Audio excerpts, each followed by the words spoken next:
Ако Македонија не се повлече, нема ни Грција да се повлече. Оваа порака синоќа до грчките граѓани ја упати премиерот на Грција Алексис Ципрас, реферирајќи на ратификацијата на договорот од Преспа. Обраќајќи се на конференцијата посветена на договорот, Ципрас му честиташе на својот македонски колега Зоран Заев. Она што го направивме и на што сме горди е што ја ослободивме нашата надворешна политика од 30-годишната логика на национализмот и квазипатриотизмот. Но не бевме само ние. Сосем истото се случи и од другата страна на границата.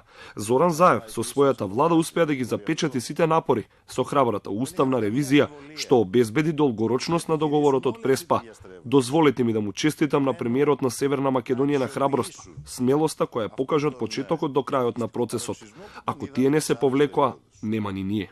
Ципрас при тоа набри што се прифатила Македонија со договорот, меѓу другото откажување од уставното име под кое ја признале 130 држави, меѓу кои САД, Русија, Кина, прифаќање на тоа дека нејзиниот јазик од групата словенски јазици, дека културата не е поврзана со културата на античка грчка Македонија, да не реферира на нејзино малцинство во Грција, како и тоа дека државјанството не го прејудицира етничката припадност.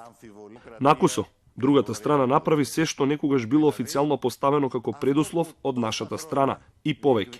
И по сето ова се прашувам јавно, какви точно политички сили се против решението и договорот, со каков изговор. Ципрас велики дека е горд на постигнатото, нагласи дека напорно е работено за да се постигне решение кое ја почитува сензитивноста на двата народа.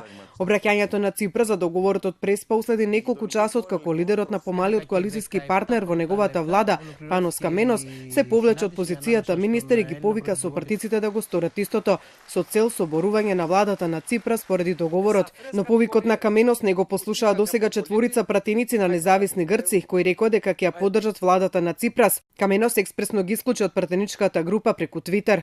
Парламентарната седница за доверба на владата ќе започне утре, а треба да заврши до среда на полнок. Дека Ципрас има обезбедено мнозинство за доверба, но и за договорот за името, покажува и поддршката која стигна од пратеникот на партијата Река Спирос Данелис, кој најави поддршки според кого Македонија завршила својата работа, сега Грција е наред.